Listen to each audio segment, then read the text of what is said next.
Atoms को हम हिंदी में कहते हैं परमाणु, और परमाणु शब्द का सर्वप्रथम प्रयोग महर्षि कर्णाद ने किया था। इसी एटम्स को अगर हम ग्रीक वर्ड में देखें, ग्रीक वर्ड में इसे हम ग्रीक वर्ड में कहा जाता है अनक्यूएबल, मीन्स अविभाजित कण। अविभाजित कण, इसका क्या मतलब हुआ कि जो परमाणु या एटम है वो छोटे छोटे ऐसे कणों, छोटे छोटे कणों से मिलकर बना होता है जिसे हम एटम्स कहते हैं।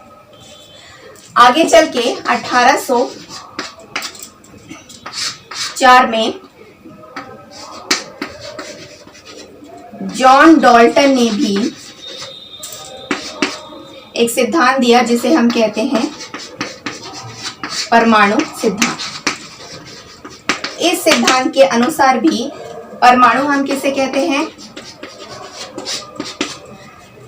किसी भी पदार्थ में जो छोटे छोटे अविभाजित कण होते हैं वो सम्मिलित रूप से हम इसे कहते हैं परमाणु।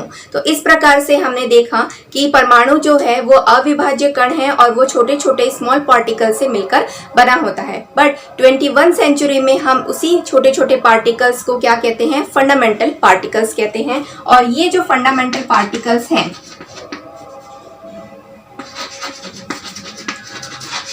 फंडामेंटल्स पार्टिकल, और इन्हीं फंडामेंटल पार्टिकल्स को हमने नाम दिया है प्रोटॉन, न्यूट्रॉन एंड इलेक्ट्रॉन। और इनका सिंबॉलिक है, प्रोटॉन को हमने कोरिलेट किया है हाइड्रोजन से, क्योंकि हाइड्रोजन का एटॉमिक नंबर भी 1 होता है और मास भी क्या होता है? 1। तो इसे हम प्रोटॉन को हाइड्रोजन से कंपेयर कर सकते हैं। इस तरीके से न्यूट्रॉन का सिंबॉलिक फॉर्म क्या होता है? n से, इसे स्मॉल n से रिप्रेजेंट करते हैं और इसका ये न्यूट्रल होता है और इसका मास होता है 1। एंड इलेक्ट्रॉन जो है वो एक नेगेटिवली चार्ज पार्टिकल है, उसे स्मॉल e से रिप्रेजेंट करते हैं, -1 एंड 0, इसका मास हम लेते हैं 0। इस तरीके से हमने फंडामेंटल पार्टिकल्स को इस तरीके से रिप्रेजेंट किया है। अब ये एटम्स में जो फंडामेंटल पार्टिकल्स होते हैं उन्हें हम इस तरीके से रिप्रेजेंट किया है पार्टिकल्स, चार्ज एंड मास में। देखिए इलेक्ट्रॉन का चार्ज कैसा होता है? -1 नेगेटिव होता है। बट अगर आप कूलम्ब्स में देखेंगे तो 1.60 इंटू 10⁻⁻19 कूलम होता है। मास अगर हम केजी में देखते हैं तो 9.1 इंटू 10⁻31 केजी, किलोग्राम में है। और अगर हम एटॉमिक मास यूनिट में देखते हैं तो इसका जो मास होता है वो होता है 0.0005। नेक्स्ट है प्रोटॉन का चार्ज कितना होता है? +1। एंड अगर इसे कूलम्ब्स में देखते हैं तो अगेन 1.60 इंटू 10⁻19 कूलम होता है। और इसका मास कितना होता है? 1.67 इंटू 10⁻27 केजी। अगर हम एटॉमिक मास यूनिट में देखें तो इसकी वैल्यू होती है 1.0072। देन न्यूट्रॉन का चार्ज क्या होता है? चूंकि ये न्यूट्रल होता है इसलिए इसका कोई चार्ज नहीं होता, 0 से न्यूट्रल है इसलिए हमने 0 से रिप्रेजेंट किया है। और इसका मास अगेन सिमिलर होता है प्रोटॉन से, 1.67 इंटू 10⁻27 किलोग्राम। एंड अगर हम एटॉमिक मास यूनिट में देखते हैं तो इसका होता है 1.0082। इतना एक बेसिक जानकारी है जो कि आपको पता होनी चाहिए, जो कि हमने क्लास 9-10 में भी पढ़ चुके हैं। बट क्लास 11th में हम इसका एक बार फिर से रिवाइज कर लेते हैं। तो इस तरीके से हमने देखा कि फंडामेंटल पार्टिकल्स के चार्ज एंड मास। अब हमको ये भी पता है कि इलेक्ट्रॉन की खोज डिस्कवरी किसने की थी? तो जे थॉमसन ने की थी। प्रोटॉन की खोज किसने की थी? गोल्डस्टाइन ने की थी। एंड न्यूट्रॉन की खोज किसने की थी? तो चैडविक ने की थी। तो इस तरीके से हमें ये बेसिक चीजें मालूम होनी चाहिए। अब हम देख लेते हैं कि किस तरीके से अलग अलग साइंटिस्ट ने इनके मॉडल दिए हैं। तो एटॉमिक मॉडल के बारे में अब हम डिस्कस कर लेते हैं। तो सबसे पहले एटम्स के बारे में जो मॉडल दिया है वो थॉमसन ने दिया है, जे थॉमसन ने थॉमसन एटॉमिक मॉडल दिया है।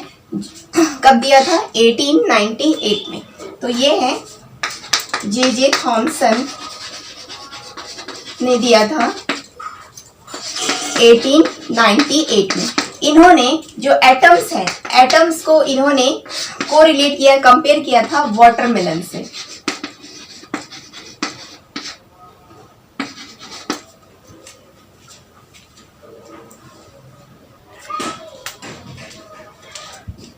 इन्होंने ये बताया कि जो वाटरमेलन में जिस तरीके से उसमें 2 पार्ट्स होते हैं, एक होता है रेड वाला पार्ट और एक उसमें क्या होते हैं, सीड्स होते हैं। तो इन्होंने जो एटम्स है, एटम्स को उन्होंने कहा कि ये एक गोलाकार आकृति होती है। एक क्या होती है, गोलाकार आकृति होती है, राउंड शेप का एक जो एटम्स होते हैं वो कैसे होते हैं, राउंड शेप में होते हैं। और इसमें जो रेड पार्ट होता है वो पूरा एक एटम्स है, और इसमें जो सीड्स होते हैं, सीड्स को उन्होंने इलेक्ट्रॉन का नाम दिया। इस तरीके से जो नेगेटिवली चार्ज की जो पार्टिकल्स हैं वो एक तरीके से वाटरमेलन में जिस तरीके से सीड्स होते हैं, इसी तरीके से उन्होंने कंपेयर किया इलेक्ट्रॉन को, कि जिस तरीके से वाटरमेलन में जो सीड्स होते हैं धसे हुए होते हैं, वैसे ही किसी भी एक राउंड शेप जो एटम्स है उसमें इलेक्ट्रॉन जो है इस तरीके से धसे हुए होते हैं। लेकिन आगे चल के इस थ्योरी को, इस मॉडल को रिजेक्ट कर दिया गया था, क्योंकि ये बिल्कुल गलत था। इसमें अभी अगर देखें तो इसकी जो रेडियस होती है, एटॉमिक रेडियस इन्होंने बताया कि 10⁻⁻8 सेंटीमीटर या 10⁻⁻10 मीटर होती है। इन्होंने जो 2 कंक्लूजन दिए वो बिल्कुल सही था कि यहाँ पे जो इसका मास होता है, मींस एक एटम का पर्टिकुलर मास होता है, क्योंकि अभी हमने फंडामेंटल पार्टिकल्स में देखे कि प्रोटॉन का मास होता है, मास 1 होता है, इलेक्ट्रॉन का 0 होता है, -1 0, एंड न्यूट्रॉन का कितना होता है, 1। तो ये प्रोटॉन और न्यूट्रॉन का मास होता है, इसलिए एटम्स का भी कुछ मास होगा। तो ये जो मास होता है वो सभी जगह समान होता है। ये जो कंक्लूजन दिया वो बिल्कुल सही था। और दूसरा उन्होंने कंक्लूजन दिया कि जो एटम्स होते हैं, परमाणु, वो न्यूट्रल होते हैं, उसमें कोई भी चार्ज नहीं होता। हम आगे डिस्कस करेंगे कि क्यों न्यूट्रल होते हैं, क्योंकि इसमें प्रोटॉन और न्यूट्रॉन्स हैं, प्रोटॉन, इलेक्ट्रॉन, न्यूट्रॉन तीनों पार्टिकल्स हैं। और हमने देखा है कि प्रोटॉन कितना होता है, प्लस चार्ज होता है, इलेक्ट्रॉन नेगेटिवली चार्ज होता है, फिर भी जो एटम्स होता है वो कैसा होता है, न्यूट्रल। तो आगे हम डिस्कस करेंगे कि इसे हमने न्यूट्रल क्यों माना है। नेक्स्ट है रदरफोर्ड का एटॉमिक मॉडल। तो रदरफोर्ड एटॉमिक मॉडल में उन्होंने क्या किया, एक गोल्ड फॉइल ली, बहुत थिन गोल्ड फॉइल, पतली सी, जिसमें कि अल्फा पार्टिकल्स, अल्फा कणों की बम्बार्डिंग कर दी, बौछार कर दी। तो इस तरीके से ये अरेंजमेंट है, जिसमें यहाँ से ये एक रेडियम है। रेडियम क्या होता है, रेडियो एक्टिव एलिमेंट है, जिसमें से अल्फा पार्टिकल्स निकलते हैं। इनमें अल्फा, बीटा, गामा पार्टिकल्स भी निकलते हैं, लेकिन हम इनमें से इसमें अल्फा पार्टिकल्स की इन्होंने बम्बार्डिंग कर दी। और इसके अकॉर्डिंग ये एक सर्कुलर पाथवे है, स्क्रीन है जिंक सल्फाइड की। तो इन्होंने देखा कि जो अल्फा पार्टिकल इनमें लगातार बम्बार्डिंग करने से अगर हम इसकी स्फीरिकल फॉइल लेते हैं, जैसे इस तरीके से ये फॉइल है, और यहां से कंटिन्यूअस अल्फा पार्टिकल की हम क्या कर दे रहे हैं, बम्बार्डिंग कर दे रहे हैं। तो यहां से तो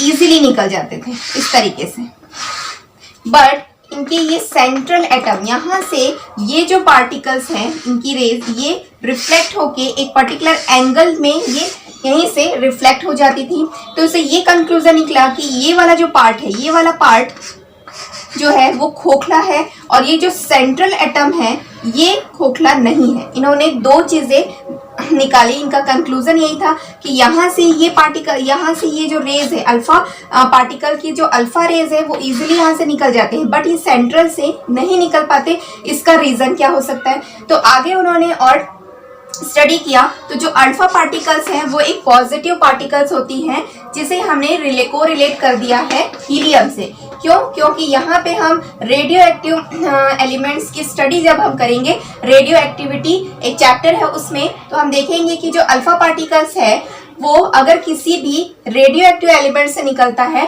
तो उसमें से इनके एटॉमिक नंबर, यहाँ पे जो एटॉमिक नंबर होता है वो उसमें 2 और इनके मास में 4 का मतलब यहाँ पे 4 का माइनस हो जाता है उसके मास में से, और यहाँ इसके एटॉमिक नंबर से 2 का। इसका मतलब ये है कि यहाँ पे अल्फा पार्टिकल को हीलियम से हमने कोरिलेट कर सकते हैं, और हीलियम जो पार्टिकल होता है वो क्या होता है, पॉजिटिव होता है, और अल्फा भी क्या है, पॉजिटिव।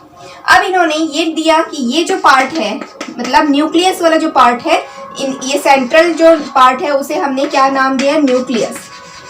और जो ये न्यूक्लियस है उसमें पॉजिटिव पार्ट है, ये जो न्यूक्लियस है वो पॉजिटिव पार्ट है, और इसका जो रेस्ट पार्ट है उसे हमने ऑल, इसको हमने नाम दे दिया। मतलब ये पूरा क्या है, एक न्यूक्लियस, एक एटम है, और इस एटम्स में ये जो सेंट्रल पार्ट है वो क्या है, न्यूक्लियस। तो जो न्यूक्लियस वाला जो पार्ट है वो है पॉजिटिव, और ये टोटल इसे हमने एटम्स नाम दिया। तो इस तरीके से उन्होंने ये एक्सपेरिमेंट किया, और इस एक्सपेरिमेंट से हमें ये कंक्लूजन निकलता है कि ये जो एटम है ये पूरा एक एटम है, और इनका जो सेंट्रल वाला ये वाला पार्ट पॉजिटिव पार्ट है, उस समय ये पार्टिकल्स उन्होंने नाम नहीं दिया कि इसमें कौन सा पार्टिकल है।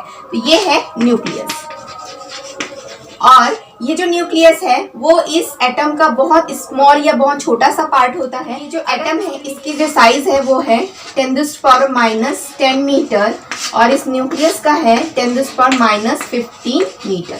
तो इस तरीके से देखा जाए तो ये पूरे एटम्स में ये जो न्यूक्लियस है वो बहुत इसका बहुत छोटा सा पार्ट है, एकदम बहुत ज़्यादा छोटा है ये। तो इस तरीके से इन्होंने कंक्लूजन दिया।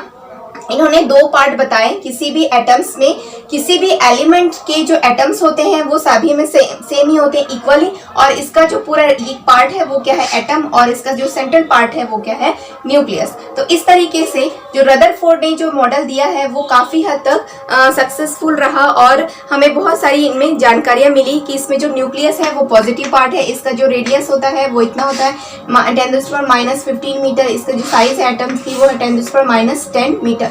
बट इसमें भी ड्रॉबैक्स थे, जो उसे हम देख, ड्रॉबैक था इसकी स्टेबिलिटी। एटम की स्टेबिलिटी के बारे में इन्होंने कुछ भी नहीं बताया है, क्योंकि मैक्सवेल के चुंबकीय विद्युत चुंबकीय सिद्धांत के अनुसार कोई भी जो चार्ज पार्टिकल होता है उसमें इलेक्ट्रोमैग्नेटिक रेडिएशन क्रिएट होता है, इलेक्ट्रोमैग्नेटिक रेज जो है वो इमिट होती हैं, और यहाँ पे जो एटम्स है वो भी एक चार्ज पार्टिकल है। तो यहाँ पे जो न्यूक्लियस है ये क्या है, न्यूक्लियस, इसका जो न्यूक्लियस है, और ये इसके सर्कुलर पाथ में जो इलेक्ट्रॉन्स हैं वो भी क्या है, एक चार्ज पार्टिकल है। तो जो चार्ज पार्टिकल्स होते हैं उसमें इलेक्ट्रोमैग्नेटिक रेडिएशंस इमिट होती हैं, और ये जो रेडिएशंस के कारण से यहाँ पे ये सर्कुलर पाथ में मूवमेंट करते करते ये एक बार क्या हो जाएगा, न्यूक्लियस में गिर जाएगा। ऐसा रदरफोर्ड के एटॉमिक मॉडल में कहा गया था, जो कि बिल्कुल भी सही नहीं है। वो इसी के वजह से इस मतलब कि अमान्य कर दिया गया था कि यहाँ पे ये बिल्कुल गलत है कि इलेक्ट्रॉन कभी भी न्यूक्लियस में नहीं गिर सकता है, इसलिए इनके स्टेबिलिटी के बारे में इन्होंने नहीं बताया। दूसरा कि यहाँ पे ये तो पता है कि न्यूक्लियस के सराउंडिंग में, न्यूक्लियस के चारों ओर इस तरीके से जो इलेक्ट्रॉन है वो सर्कुलर मोशन करते हैं, बट इनका जो डिस्ट्रीब्यूशन है वो किस तरीके से होता है वो भी इन्होंने नहीं बताया। तो इलेक्ट्रॉन का जो डिस्ट्रीब्यूशन है, डिस्ट्रीब्यूशन ऑफ इलेक्ट्रॉन, इसके बारे में भी इन्होंने नहीं बताया। देन आगे हम इसमें स्पेक्ट्रम के बारे में बताएंगे। तो यहाँ पे स्पेक्ट्रम के बारे में भी कोई खास इन्होंने नहीं बताया। तो ये 3 मेजर ड्रॉबैक्स थे जो कि आगे के मॉडल्स में से डिस्कस किया गया था। तो रदरफोर्ड एटॉमिक मॉडल के बाद नील्स बोर का जो मॉडल है उसे हम देख लेंगे, क्योंकि इसके इन सारे ड्रॉबैक्स को उन्होंने एक्सप्लेन किया था। तो अब हम देख लेते हैं नील्स बोर का एटॉमिक मॉडल। नेक्स्ट है बोर्स मॉडल्स ऑफ एटम्स, और ये दिया था 1913 में। अब यहाँ पे जो ये जो एटम्स होते हैं उसके 2 पार्ट्स होते हैं, वो रदरफोर्ड ने ऑलरेडी एक्सप्लेन किया हुआ था। ये है न्यूक्लियस और ये एटम का रेस्ट पार्ट है। तो यहाँ पे नील्स बोर ने सबसे पहले ये बताया कि जो इलेक्ट्रॉन्स होते हैं वो एक सर्कुलर मोशन में मूवमेंट करते हैं और जिसे एक नाम दे दिया ऑर्बिट। इलेक्ट्रॉन जो है जिस भी सर्कुलर पाथ में ये मूवमेंट करते हैं उसे हमने क्या नाम दे दिया है, ऑर्बिट। और ये ऑर्बिट्स के एक लेवल्स होते हैं, उसे नाम दे दिया गया है K, L, M, N and so on. जिसमें सबसे कम एनर्जी होगी तो वो ये वाले के में जाएगा, सबसे पहले इलेक्ट्रॉन के में जाएगा, फिर एल में, फिर एम में, फिर एन में। इस तरीके से इनके लेवल्स बने हुए थे।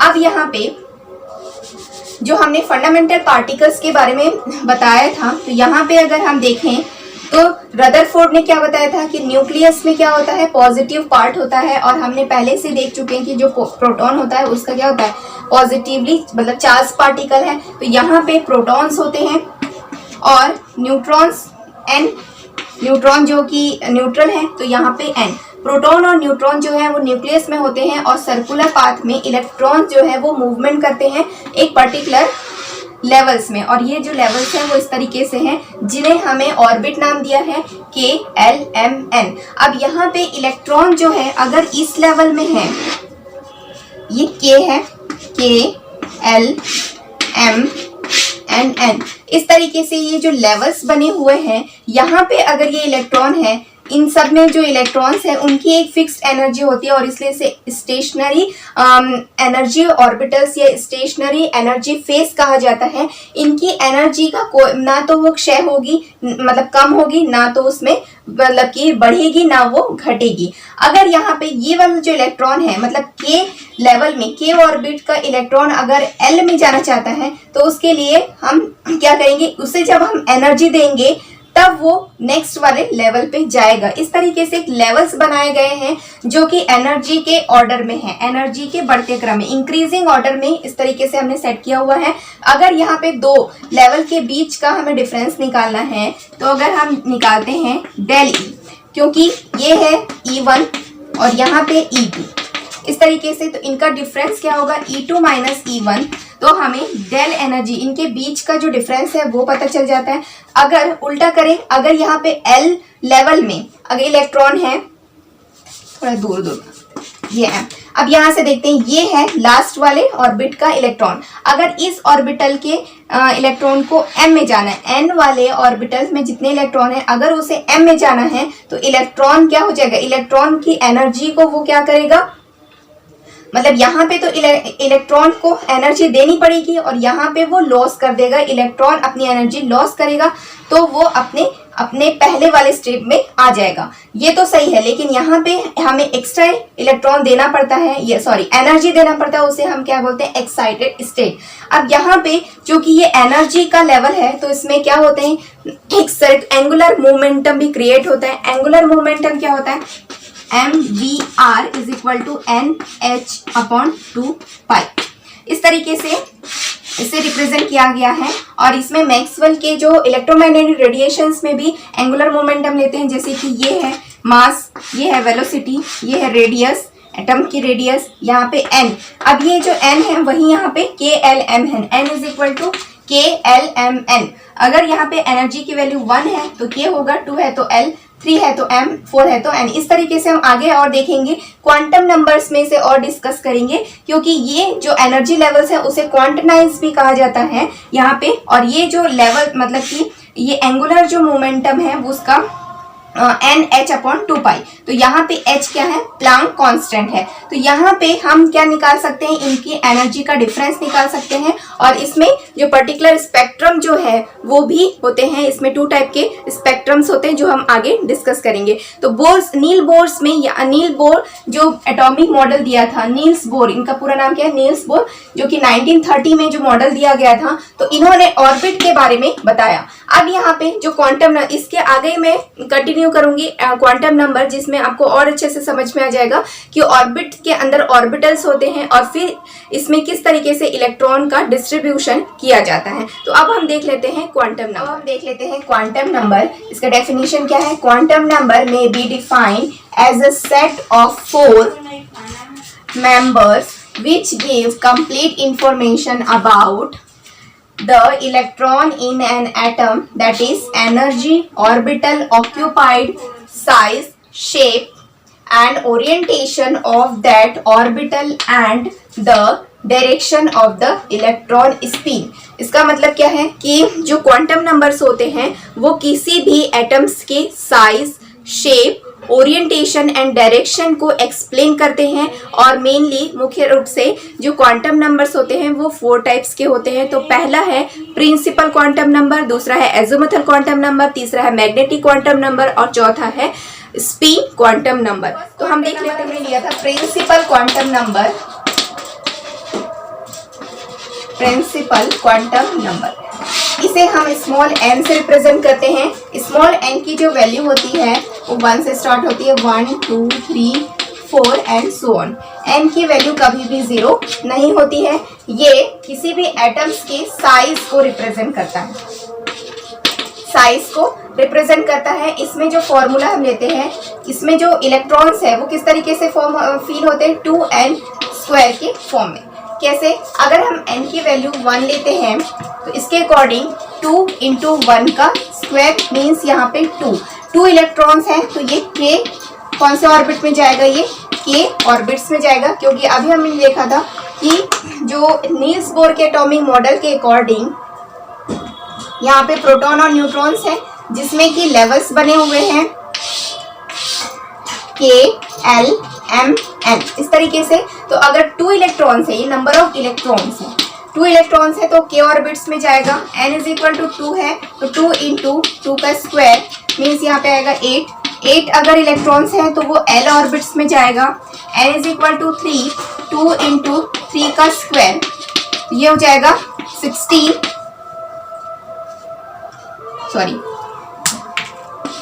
18 और ये हो जाएगा m ऑर्बिट्स में जाएगा। और n = 4 2 × 4 यहाँ पे आएगा 32 इलेक्ट्रॉन्स है तो वो किस में जाएगा, n। तो इस तरीके से इलेक्ट्रॉन का डिस्ट्रीब्यूशन ऑर्बिट्स में किस तरीके से होता है, तो ये क्यों कौन बताता है, प्रिंसिपल क्वांटम नंबर। और जो प्रिंसिपल क्वांटम नंबर होता है वो इंडिपेंडेंट क्वांटम नंबर होता है, वो किसी पे डिपेंड नहीं करता है। अब हम नेक्स्ट देख ले। आई होप सो आपको समझ में आ रहा होगा। अगर आपको कोई डाउट है तो आप कमेंट बॉक्स में कमेंट कर सकते हैं।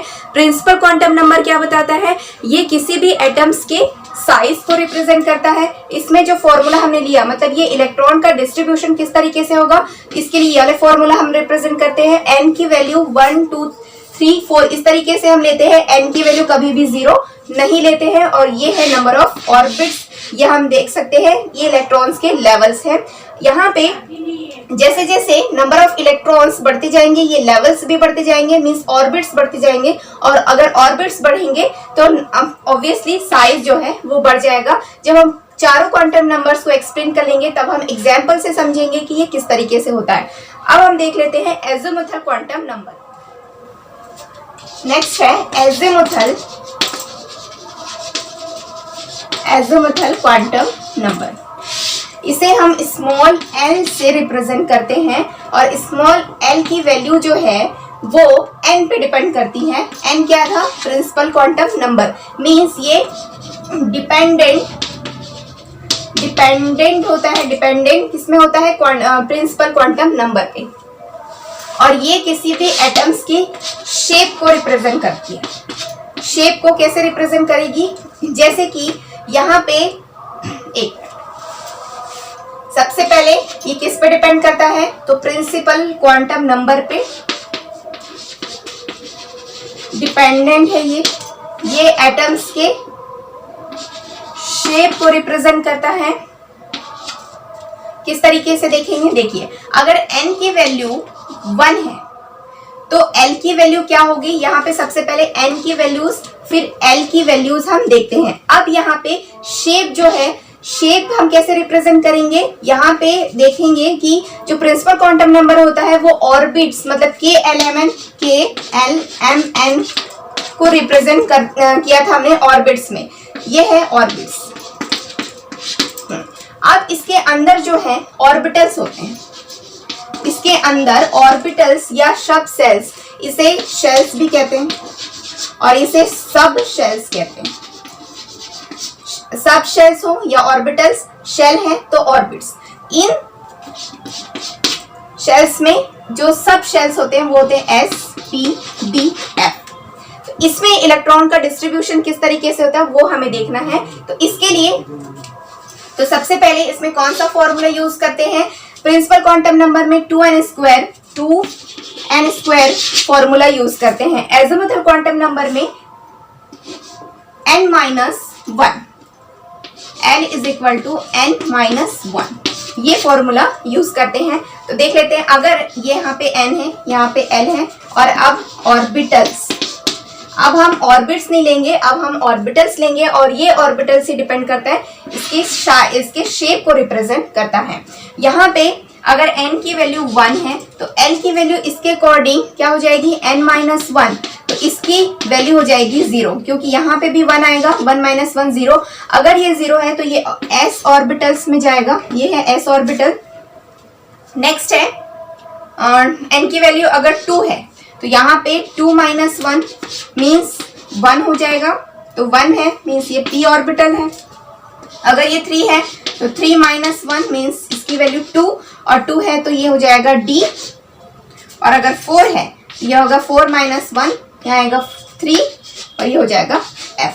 तो इस तरीके से ये है सब ऑर्बिटल्स, मतलब सब शेल्स या ऑर्बिटल्स जिसमें इलेक्ट्रॉन का डिस्ट्रीब्यूशन किस तरीके से होगा वो अब आगे देखते हैं। L की वैल्यूज को हमें याद रखना होता है क्योंकि ये कभी भी चेंज नहीं होता। अगर L की वैल्यू 0 है मीन्स s ऑर्बिटल में ही जाएगा, L की वैल्यू 1 है तो p में ही जाएगा, अगर d है तो 2, L की वैल्यू अगर 2 है तो d में जाएगा, और L की वैल्यू अगर 3 है तो ये f में ही जाएगा। इस तरीके से ये जो वैल्यू होती है वो फिक्स होती है, कभी भी चेंज नहीं होती है।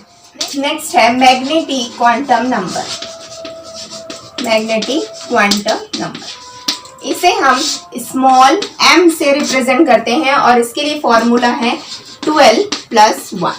अब आप देख रहे होंगे कि L वाले, मतलब कि यहाँ पे L के लिए क्या था, n-1 मीन्स ये प्रिंसिपल क्वांटम नंबर पे डिपेंड करता है, और जो मैग्नेटिक क्वांटम नंबर है वो L पे डिपेंड करता है, मतलब एजिमुथल क्वांटम नंबर पे डिपेंड करता है। ये भी डिपेंडेंट होता है, और ये क्या बताता है, किसी भी एटम के लिए ओरिएंटेशन को बताता है।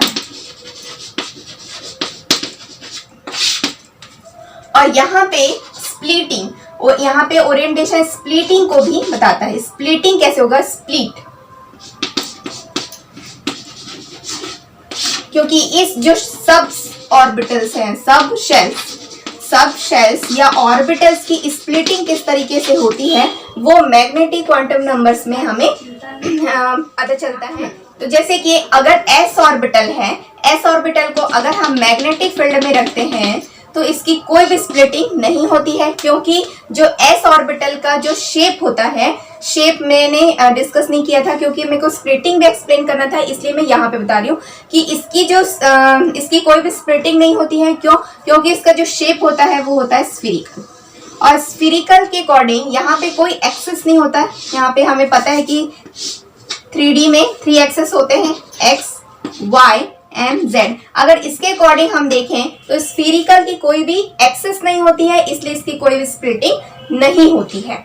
नेक्स्ट है p ऑर्बिटल। अगर p को मैग्नेटिक क्वांटम नंबर में मैग्नेटिक फील्ड में रखते हैं तो इसकी स्प्लिटिंग होती है इसके अकॉर्डिंग, क्योंकि इसका जो शेप होता है वो होता है डम्बल शेप, और ये डम्बल शेप जो है x एक्सिस के अकॉर्डिंग भी होता है, y एक्सिस के अकॉर्डिंग भी होता है, z एक्सिस के अकॉर्डिंग भी होता है। तो यहाँ पे अकॉर्डिंग टू एक्सिस हम देख सकते हैं कि ये जो है px, py और ये pz में स्प्लिट होता है। कोई भी स्प्लिटिंग नहीं होती है। p की जो स्प्लिटिंग होती है वो according to axis px, py, pz होती है, और इसका जो शेप होता है वो स्फीरिकल होता है। इस तरीके से इसका होता है। अगर मैं x एक्सिस के अकॉर्डिंग देखूं तो ये है px, अगर y के अकॉर्डिंग देखूं ये x है, ये y, तो ये हो जाएगा p y, और ये है z, ये है x y और ये है z। तो इसके अकॉर्डिंग अगर मैं देखती हूँ तो ये हो जाता है pz। तो इस तरीके से जो p है वो px, py, pz में स्प्लिट हुआ है। नेक्स्ट है d ऑर्बिटल। डी ऑर्बिटल को अगर मैं मैग्नेटिक फील्ड में रखती हूं, इसका शेप कैसा है, डंबल शेप, इसका शेप है डबल डंबल शेप, इस तरीके से, और यहाँ पे हम कोई भी दो एक्सेस लेंगे तो इसका जो डिस्ट्रीब्यूशन हो जाता है वो 5 मतलब कि 5 एक्सेस में ये ब्रेक होता है। D x y, d y z, d x z, d x square y square and d z square. तो इस तरीके से इसका जो स्ट्रक्चर होगा, तो ये अगर मैं ये x और ये y ले लूं तो ये हो जाएगा डी एक्स वाई। नेक्स्ट है, अगर ये सॉरी यहाँ पे इस तरीके से नहीं होगा,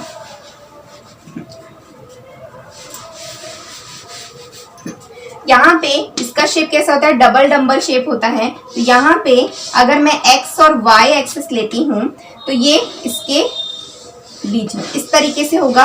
अगर ये है x और y के बीच में है तो डी एक्स वाई होगा। अगर ये y और z के बीच में है इस तरीके से तो डी वाई जेड होगा। और अगर ये x और ये z है इस तरीके से तो ये हो जाएगा डी एक्स जेड। इसे बना लेते हैं। तो यहाँ पे अगर ये x है ये y है तो इसके बीचों बीच इसी के ऊपर अगर ओवरलैप हो जाता है तो ये हो जाता है d x square y square. And यहाँ पे चूंकि सिर्फ z वाला जो एक्सेस है उसके अकॉर्डिंग होगा तो ये इस तरीके से होता है। और यहाँ पे जो x और y है वो बहुत स्मॉलर हो जाते हैं और ऐसे लगता है कि ये बिल्कुल इसके सराउंडिंग मोशन कर रहे हैं, बट ये ऐसा नहीं होता है, लेकिन ये दिखता इसी तरीके से है। तो यहाँ पे ये जो z है ये ज्यादा बड़ा है और ये दोनों छोटे हैं और ये इस तरीके से लगते हैं कि एक सराउंडिंग मोशन कर रहे हैं। तो इस तरीके से इनका डिस्ट्रीब्यूशन हो जाता है 5 टाइम्स, ये है 3 टाइम्स और इसकी कोई स्प्लिटिंग नहीं होती है क्योंकि s की कोई एक्सिस नहीं होती है। आई होप सो आपको क्लियर हो रहा होगा। नेक्स्ट है f। ये जो f है, f को अगर हम मैग्नेटिक फील्ड में रखते हैं तो ये 7 पार्ट्स में स्प्लिट हो जाता है, बट इसके अभी कोई स्ट्रक्चर नहीं है, इसलिए मैं बस बोल रही हूँ कि ये 7 टाइप 1 2 3 4 5 6 और ये 7 पार्ट्स में ये स्प्लिट हो जाता है। तो आगे हम देखते हैं कि ये पी एक्स वाई जेड किस तरीके से ये ओरिएंटेशन करता है। और जब हम इसमें इलेक्ट्रॉन्स फिल करते हैं तो इसके आगे नेक्स्ट वाला पढ़ना है स्पिन क्वांटम नंबर। तो ये इलेक्ट्रॉन्स की स्पिन को, डायरेक्शन को एक्सप्लेन करता है। तो आई होप सो ये स्प्लिटिंग आपको समझ में आई होगी। एस की कोई स्प्लिटिंग नहीं होती, पी की 3 पार्ट्स में स्प्लिटिंग होती है, p x p y p z. D की 5 में होती है, d x y d y z d x z d x square y square and d z square. और ये हो जाता है 7 पार्ट्स में होता है, बट इसका कोई भी अभी तक स्ट्रक्चर नहीं है, इसलिए अभी स्ट्रक्चर हमें नहीं पता। नेक्स्ट हम देख लेते हैं, हाँ इसे हम कैसे शो करेंगे, मतलब मैग्नेटिक क्वांटम नंबर्स को कैसे रिप्रेजेंट करते हैं वो देख लेते हैं अब। तो जो मैग्नेटिक क्वांटम नंबर होते हैं वो एजोमेथल क्वांटम नंबर पे डिपेंड करते हैं और एजोमेथल क्वांटम नंबर n पे, प्रिंसिपल क्वांटम नंबर पे डिपेंड करते हैं। तो अब मैं सीधे n से लेंगी, ये n, ये l और ये m। तो आपको पता है l की वैल्यू n-1 से रिप्रेजेंट किया था हमने और इसकी वैल्यू 2l+1। इस तरीके से अगर n की वैल्यू 1 है तो अभी मैंने कहा था, इसके पहले हमने एक्सप्लेन किया था, n की वैल्यू 1 है तो इसके अकॉर्डिंग l की वैल्यू क्या हो जाएगी 0 और यहाँ पे m की वैल्यू कितनी हो जाएगी 2 × 0 + 1, तो इसकी वैल्यू आती है 1। बट ऐसा नहीं होता है, यहाँ पे ये फॉर्मूला जो है इसके लिए फॉलो नहीं करेगा। क्यों? क्योंकि अगर एल की वैल्यू अगर 0 है तो वो s ऑर्बिटल में जाता है और s ऑर्बिटल की कोई भी स्प्लिटिंग नहीं होती है, इसलिए इसकी वैल्यू क्या होगी 1 नहीं होगी बल्कि 0। यहाँ पे इसकी वैल्यू 1 आ रही है बट ये 1 नहीं होती, इसकी वैल्यू क्या होती है 0। अगर l की वैल्यू 0 है तो m की भी वैल्यू क्या हो जाएगी 0 हो जाएगी। और इसके आगे हम स्प्लिटिंग में देखेंगे कि इसकी वैल्यूज को हम इस तरीके से लिखते हैं -l 2 + l।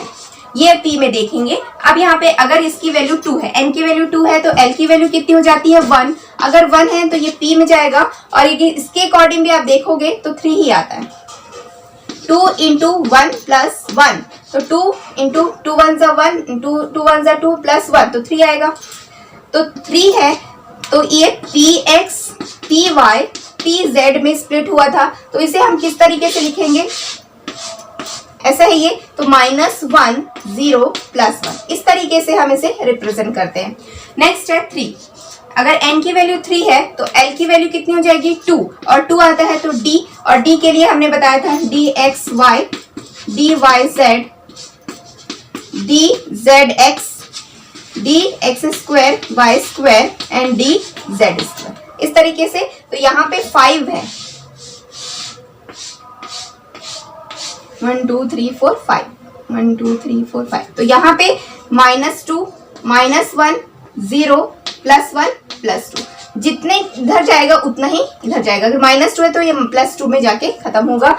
यहाँ पे 4th वाला मैं ऊपर देख रही हूँ, ऊपर मैं यहाँ पे लिंक कर दे रही हूँ। अगर n की वैल्यू यहाँ पे लिख देते हैं, ये है n, ये है l, ये है m। तो यहाँ पे 1 के लिए देख लिया, 2 के लिए, 3 के लिए, अब यहाँ पे 4 के लिए। अगर इसकी वैल्यू 4 है तो यहाँ पे n-1 से क्या हो जाएगा, इसकी वैल्यू आएगी 3, क्योंकि यहाँ पे 4 - 1 क्या होता है 3, और यहाँ पे इसकी वैल्यू 2l + 1, तो यहाँ पे क्या हो जाएगा, अगर इसे करेंगे तो 3 इंटू 2 इंटू इसकी वैल्यू है 3 + 1, तो कितना आएगा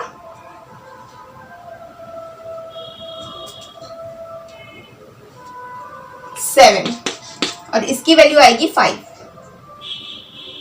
यहाँ पे इसकी वैल्यू 5 आएगी, क्योंकि अगर इस फॉर्मूले से देखते हैं तो 2 इंटू 2 + 1, तो 2 2 = 4, 4 + 1 5, तो इसीलिए ये 5 टाइम्स स्प्लिटिंग हुई है, इसमें 7 टाइम्स स्प्लिटिंग हुई है। तो इसकी वैल्यूज को हम कैसे लिखेंगे, 1 2 3 4 5, तो यहाँ पे आएगा 6 7, तो यहाँ पे आएगा -3 -2 -1 0 +1 +2 +3। आई होप सो ये जो डिस्ट्रीब्यूशन है वो आपको समझ में आ गया होगा। इन चारों के लिए हमने देख लिया है S P D, और ये किसके लिए था, F के लिए। अगर L की वैल्यू 3 आती है तो ये किसके लिए होता है, F, और इसकी स्प्लिटिंग कितनी है 7 टाइप्स हमने डिस्ट्रीब्यूट कर लिया, 7 ऑर्बिटल्स में देख लिया, और इसकी वैल्यू हम देखते हैं -L2 + L। नेक्स्ट है स्पिन क्वांटम नंबर, तो लास्ट है स्पिन क्वांटम नंबर, और ये स्पिन क्वांटम नंबर जो है वो किसी भी एटम्स में इलेक्ट्रॉन, अभी तक जो जितने भी क्वांटम नंबर हमने पढ़े हैं वो ऑर्बिटल्स को ही रिप्रेजेंट कर रहा है, लेकिन स्पिन क्वांटम नंबर इलेक्ट्रॉन के डायरेक्शंस को बताता है कि ऑर्बिटल्स में जब हम इलेक्ट्रॉन्स को फिल करते हैं तो उसका डायरेक्शन किस तरीके से होता है वो। तो यहाँ पे है डायरेक्शन ऑफ इलेक्ट्रॉन के बारे में ये बताता है, और इसे रिप्रेजेंट करते हैं स्मॉल s से। और यहाँ पे हमने देखा कि p के लिए, अगर s के लिए देखें तो इसकी कोई स्प्लिटिंग नहीं होती, इसका एक ही ऑर्बिटल होता है। p के लिए कितने होते हैं 3, px py pz, और यहाँ पे d के लिए थे 5, 1 2 3 4 5, dxy dyz dxz dx square y square and dz square. तो यहाँ पे जो इलेक्ट्रॉन का, और f के लिए भी देख लेते हैं, 7 टाइम्स स्प्लिटिंग थी इसकी, 1 2 3 4 5 6 7। यहाँ पे देखिए इलेक्ट्रॉन्स को एक ऑर्बिटल्स में 2 इलेक्ट्रॉन्स रह सकते हैं, ठीक है।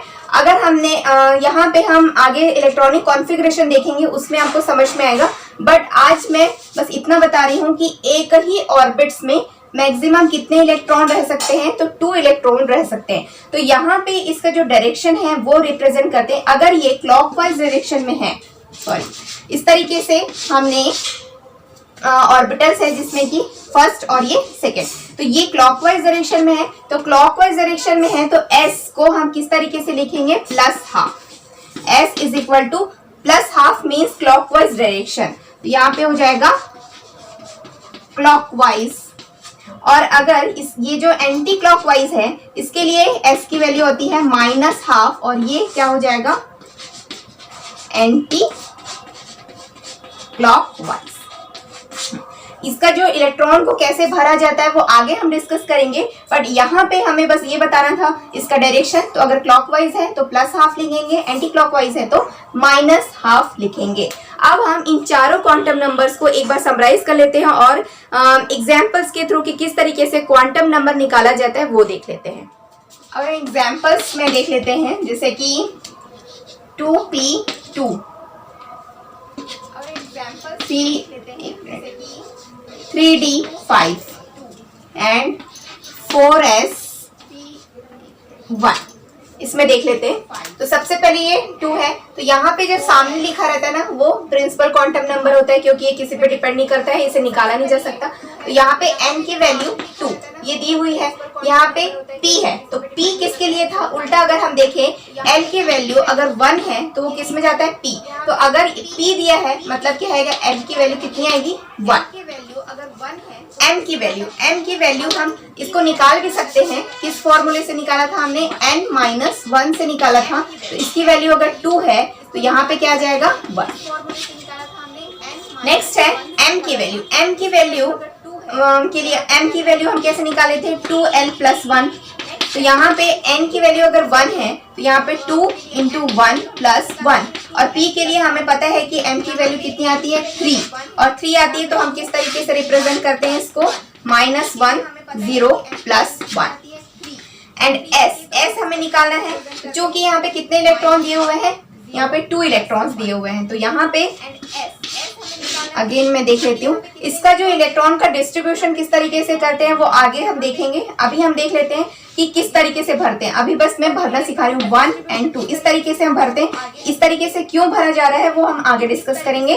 तो यहाँ पे इस तरीके से हमने भरा है, तो यहाँ पे दोनों ही क्या है क्लॉकवाइज। एक ऑर्बिटल जब रहता है तो ये सेम इस तरीके से हो जाता है, और अगर ये 3 इसकी स्प्लिटिंग है तो जब तक ये पूरा फिल नहीं हो जाएगा, मतलब जिसमें सिंगल इलेक्ट्रॉन नहीं हो जाएंगे तब तक इसकी पेयरिंग नहीं हो सकती। वो आगे एक रूल है उसमें हम देखेंगे। तो यहाँ पे देखो दोनों ही क्या है क्लॉकवाइज डायरेक्शन में है, तो इन दोनों के लिए +½ आएगी वैल्यू।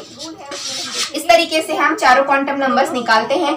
इसके लिए कैसे निकालेंगे, n की वैल्यू है 3, अब d के लिए कितना आता है 2, अब ये 5 है तो यहाँ पे l की वैल्यू है, n की वैल्यू यहाँ पे 5 आती है क्योंकि 4l+1 2l+1, तो यहाँ पे 2 × 2 + 1 यहाँ पे आएगा 5। अब अगर d है तो 5 यहाँ पे तो 5 आ गया। अब कैसे भरेंगे 1 2 3 4 5, तो यहाँ पे सिंगल इलेक्ट्रॉन इस तरीके से भरते हैं और सभी के लिए s की वैल्यू कितनी है +½ ठीक है। तो इस तरीके से मैंने ये 2 बता दिया। आप इस ऑर्बिटल्स के लिए मतलब चारों क्वांटम नंबर्स आप निकालेंगे और कमेंट बॉक्स में मुझे बताएंगे कि कितने लोगों ने ये किया है। आई होप सो ये सारा जितने भी हमने क्वांटम नंबर्स और आगे जितने भी मॉडल्स हमने पढ़े हैं वो आपको समझ में आया होगा। अगर कोई डाउट हो तो आप कमेंट कर सकते हैं। फिलहाल ये वीडियो आपके लिए हेल्पफुल रही होगी। Thank you so much for watching.